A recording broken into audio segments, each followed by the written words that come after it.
Você já se olhou no espelho e teve a sensação de que era o próprio universo olhando de volta? Parece o começo de um filme de ficção científica, não é? Mas e se eu disser que para algumas das maiores mentes da história, de Albert Einstein a Benedictus Spinoza, isso não era apenas uma bela metáfora, mas a mais pura realidade? Hoje vamos falar sobre panteísmo, e não, apesar da sonoridade do nome, não tem nada a ver com adoração a panelas ou frigideiras. É uma ideia que apaga completamente a linha divisória entre o Criador e sua criação. A ideia de que Deus não é uma entidade pessoal lá no alto, julgando você por ter comido um pão doce fora de época, mas sim o próprio tecido da realidade. Preparado para descobrir por que você pode ser muito maior do que está acostumado a pensar? Então vamos nessa, porque seu mundo está prestes a dar uma pequena cambalhota. Antes de mergulharmos fundo, vamos entender a base. A palavra panteísmo vem dos termos gregos pan, que significa tudo, e theos, que significa Deus.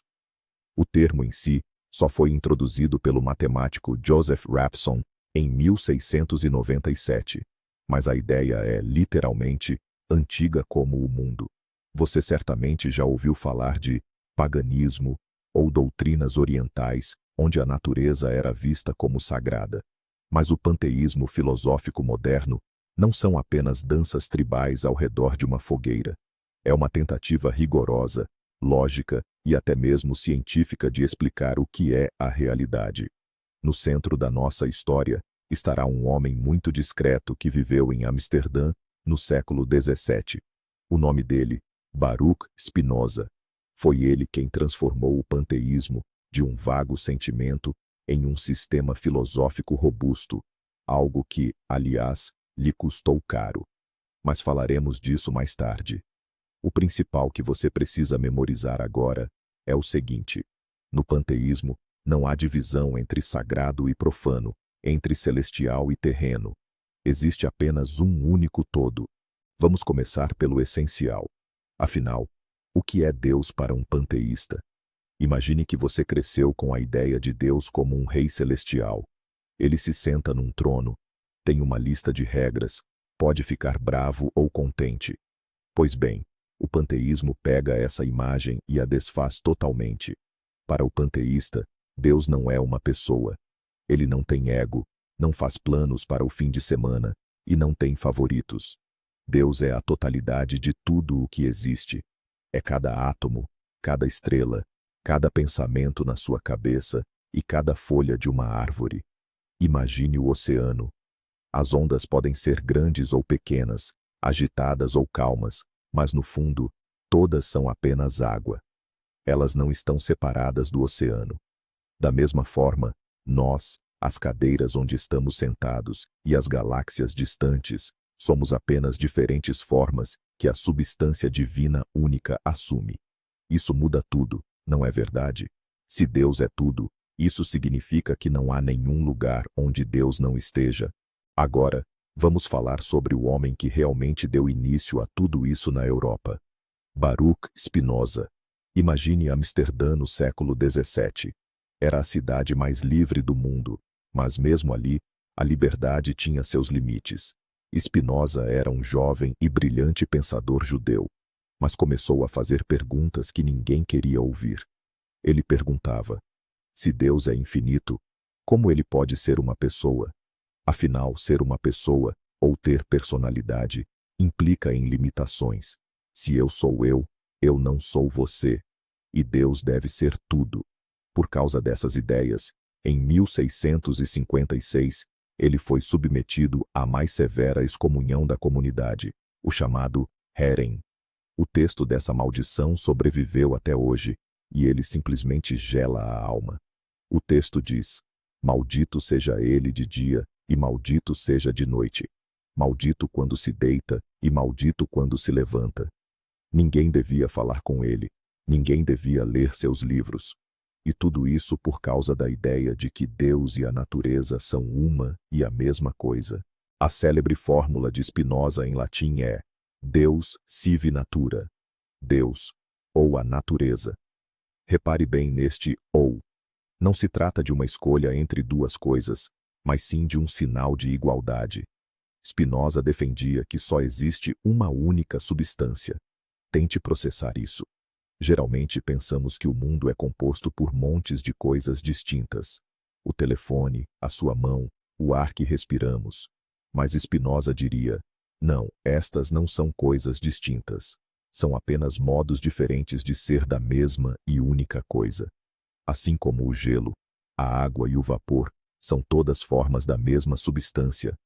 H2O. Tudo no universo são apenas estados diferentes de Deus. A isto chama-se monismo, e é um conceito incrivelmente poderoso para a sua mente. Se tudo é uma substância única, significa que você é, literalmente, feito da mesma matéria-prima que o Big Bang e a Via Láctea. Você não chegou a este mundo vindo de fora. Você simplesmente cresceu a partir dele, da mesma forma que uma maçã cresce na macieira. Você provavelmente já ouviu aquela famosa frase de Albert Einstein: Deus não joga dados. Muita gente religiosa ficou satisfeita, achando que o grande físico acreditava no mesmo Deus que eles. Mas quando perguntavam diretamente a Einstein se ele cria em Deus, ele respondia: eu creio no Deus de Spinoza, aquele que se revela na harmonia ordenada do universo, e não num Deus que se preocupa com o destino e os atos da humanidade. Para Einstein, a ciência era uma forma de adoração. Ao estudar as leis da física, ele estava estudando a mente de Deus. Para quem é panteísta, a ciência não é inimiga da religião.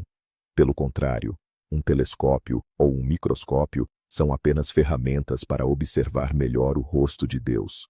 Quanto mais descobrimos sobre a complexidade do DNA ou das ondas gravitacionais, mais motivos temos para sentir assombro e reverência. Este sentimento Einstein chamava de sentimento religioso cósmico.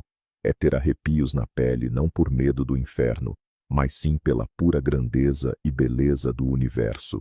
Mas vamos mergulhar um pouco mais fundo na história. Muito antes de Spinoza, tínhamos os estoicos, pessoas como Marco Aurélio ou Sêneca. Eles falavam sobre o Logos. O Logos é aquele fogo inteligente que permeia absolutamente tudo.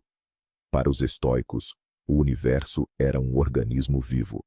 Imagine o universo como um animal gigantesco, e nós, apenas células no corpo dele. Parece estranho, mas pare para pensar no seu próprio corpo. As suas células nascem, morrem, trabalham, e estão constantemente a lutar contra vírus. Será que uma célula do fígado sabe que ela faz parte de um ser humano chamado Zé, que está neste momento a ver vídeos no YouTube? Provavelmente não. Mas nem por isso ela deixa de ser uma parte fundamental de você. Os estoicos acreditavam que o nosso dever é compreender esse grande ritmo da natureza e viver em total harmonia com ele. Não lutar contra a corrente, mas ser a corrente.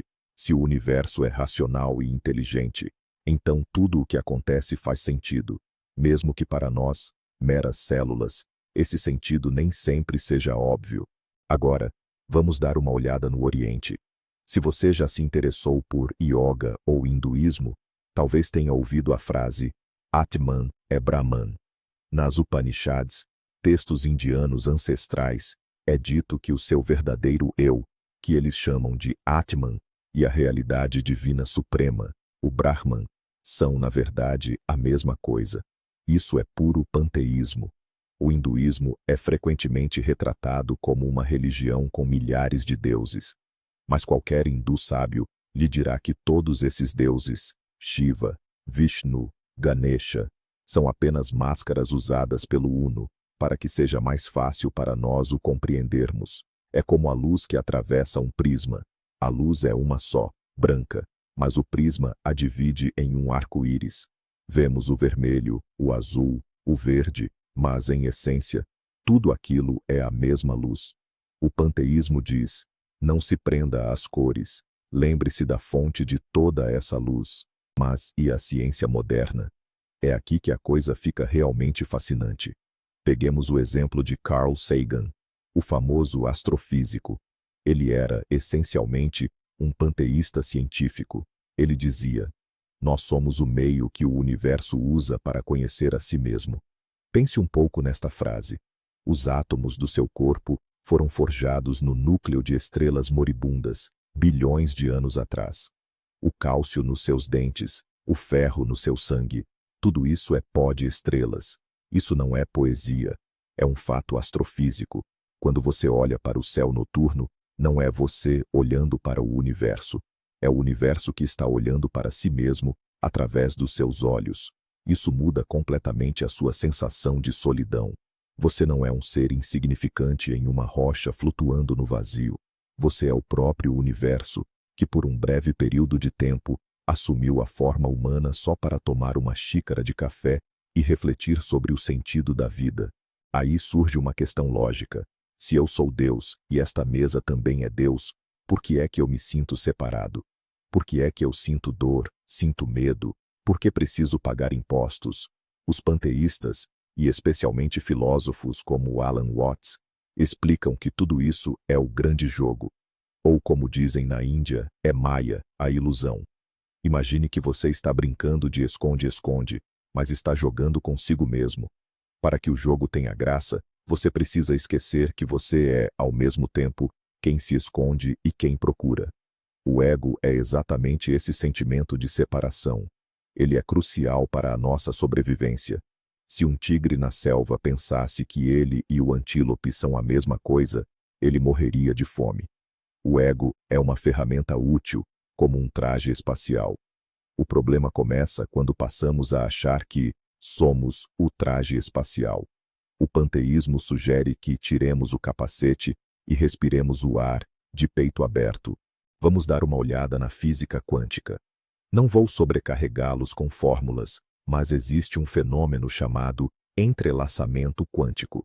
Se duas partículas interagem, elas permanecem ligadas para sempre, mesmo que se espalhem pelos cantos mais distantes do universo. Altere o estado de uma, e a segunda reage instantaneamente. Einstein chamava a isso de ação fantasmagórica à distância. Isto sugere que, a um nível fundamental, a separação no espaço simplesmente não existe. O universo é um único tecido. Se puxarmos um fio aqui, a vibração será sentida em todo o lado. Para o materialista, isto é um enigma. Para o panteísta, é a confirmação de que o universo é um organismo singular. Estamos todos entrelaçados uns com os outros a nível quântico. Assim, a ideia de que somos todos um só ganha confirmação nos laboratórios de física. Mas há aqui uma nuance crucial. Não confunda panteísmo com panenteísmo. A sonoridade é parecida, a diferença está em poucas letras, mas o significado é totalmente distinto. O panenteísmo, com o em extra, significa que tudo está em Deus. Imagine uma esponja encharcada de água. A água está dentro da esponja, à sua volta, e a permeia por completo. Mas a água não é a esponja. Isso é panenteísmo. Deus é maior que o mundo. Já o panteísmo afirma: Deus é a própria esponja, a água e tudo o mais. Não há nada que esteja fora de Deus, nem existe um excedente de Deus para além do universo. Por que isto é importante? Porque no panenteísmo, Deus ainda pode ter uma vontade separada. No panteísmo estrito, Deus são as leis da natureza. A gravidade é a vontade de Deus. A evolução é o pensamento de Deus. Não existe um gestor separado comandando tudo isso, e é aqui que entramos na parte mais pesada da filosofia de Spinoza, o determinismo. Se Deus é a natureza, e a natureza opera sob as leis da física, onde é que entra o seu livre-arbítrio? Spinoza diria: me desculpem, pessoal, mas o livre-arbítrio, na concepção comum, simplesmente não existe. Você acha que tomou a decisão de ligar este vídeo por conta própria? Spinoza diria que essa decisão foi o resultado de milhões de causas: sua criação, seu estado de espírito, os algoritmos do YouTube, o clima lá fora, a química do seu cérebro. Você é uma pedra arremessada no ar, que acredita estar voando porque simplesmente teve vontade. Parece deprimente? Mas Spinoza acreditava que a compreensão disso nos dá a maior das liberdades. Pare de culpar a si mesmo e aos outros. Entenda que tudo acontece exatamente como deve acontecer. Essa é a aceitação máxima da realidade. Spinoza chamava isso de amor intelectual a Deus. Não é um amor emocional, como o que sentimos por um filhote de cachorro ou por uma pessoa amada. É uma profunda satisfação que resulta da compreensão de como o mundo funciona. Quando você entende por que alguém agiu de forma condenável, percebendo que não é um demônio maligno, mas sim o resultado da influência do meio, dos genes e dos medos, você cessa o ódio. Você começa a entender. Entender tudo é perdoar tudo. O panteísta olha para um furacão, não com raiva pela casa que perdeu, mas com reverência perante a pura potência da natureza. Isso é complicado, extremamente difícil para a maioria das pessoas. Mas é exatamente essa compreensão que proporciona a tão almejada tranquilidade estoica. Você não luta contra a realidade, você surfa nela. Você aceita a inevitabilidade e, dentro dela, encontra a beleza. Mas e a problemática do mal? Esse é o argumento final contra qualquer tipo de religião. Se Deus existe, por que há doenças, guerras e tanto sofrimento? Para o cristão, a pergunta é espinhosa. Se Deus é bom, por que ele simplesmente permite isso? Para o panteísta, a resposta é simples, mas dura. Deus não é bom e nem mau. Deus é neutro. A natureza não é cruel, ela é puramente indiferente. O leão mata a zebra não porque é um vilão, mas porque precisa comer. O vírus infecta a célula não por capricho ou maldade, mas porque essa é a sua programação. Os conceitos humanos de bem e mal só existem dentro das nossas mentes. Para o universo, a explosão de uma supernova que varre um sistema planetário é apenas um processo físico, lindo e poderoso. Claro, isso não significa que não devamos combater o mal. Devemos, pois essa é a nossa natureza humana. Mas não podemos esperar que o universo se curve à nossa moralidade.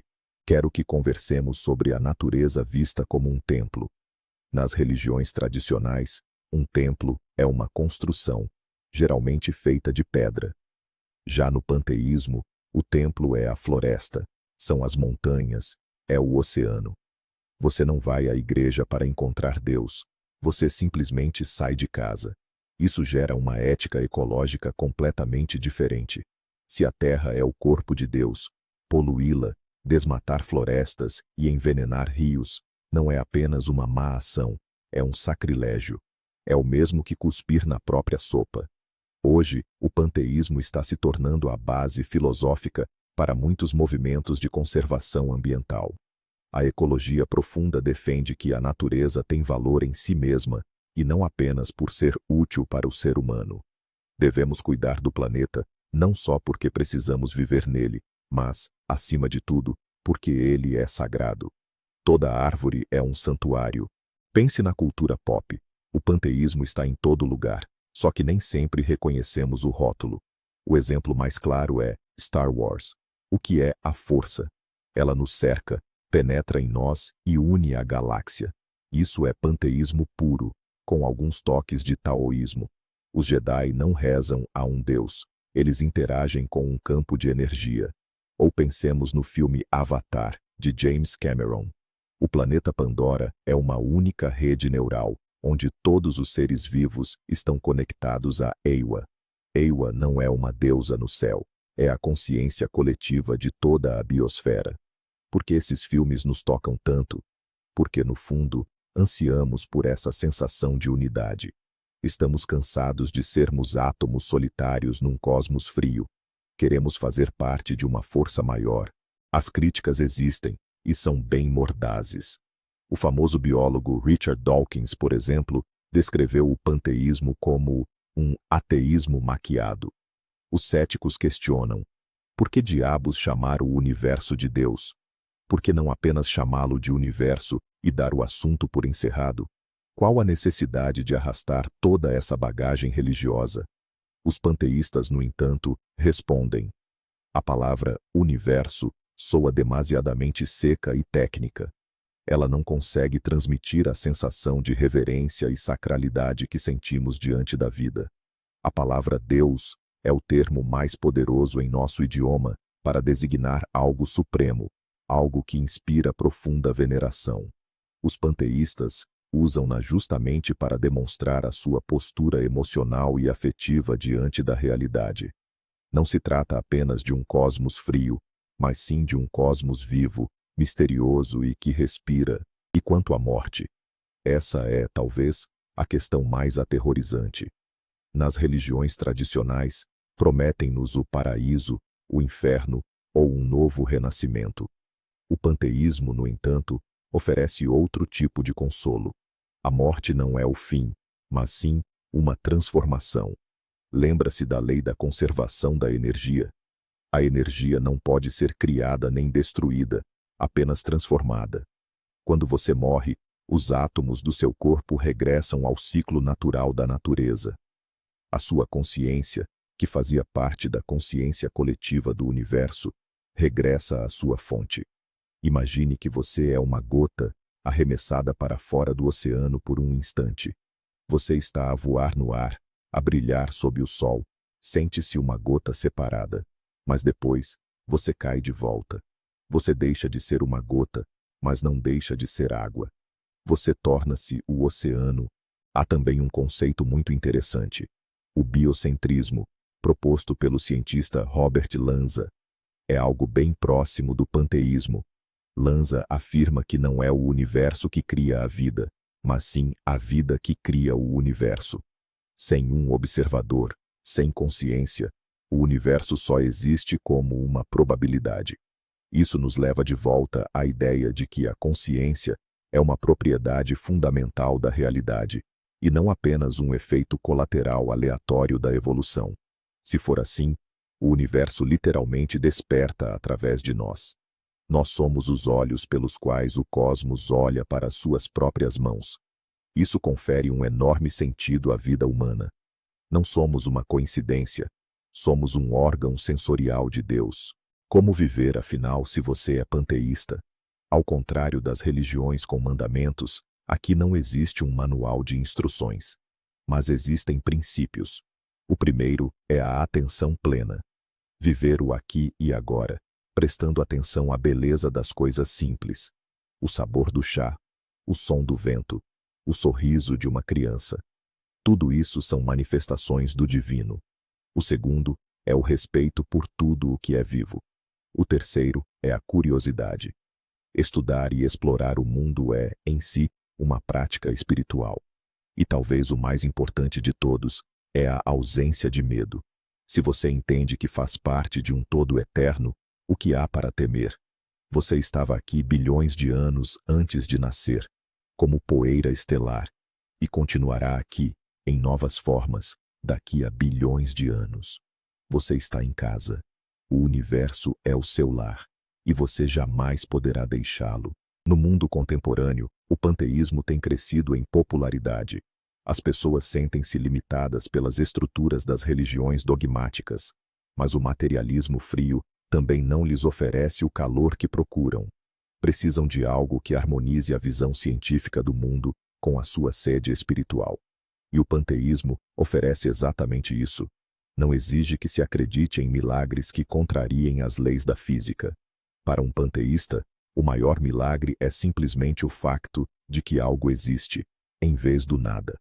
É a maravilha de como, a partir do caos do Big Bang, nasceram as sinfonias de Beethoven e até mesmo a internet. Este é um caminho para aqueles que querem acreditar sem ter de desligar a razão. É um caminho de integração, e não de separação. Então, pessoal, o que temos como conclusão? O panteísmo é a ideia audaciosa de que não somos convidados neste mundo, muito menos transeuntes aleatórios.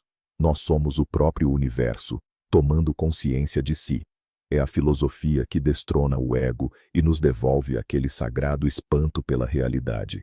Ela nos diz: olhe à sua volta, tudo em que você toca é um milagre. Olhe para dentro de si, a mesma força que acende as estrelas reside ali. Talvez Spinoza e Einstein estivessem certos, e Deus esteja muito mais próximo do que imaginamos.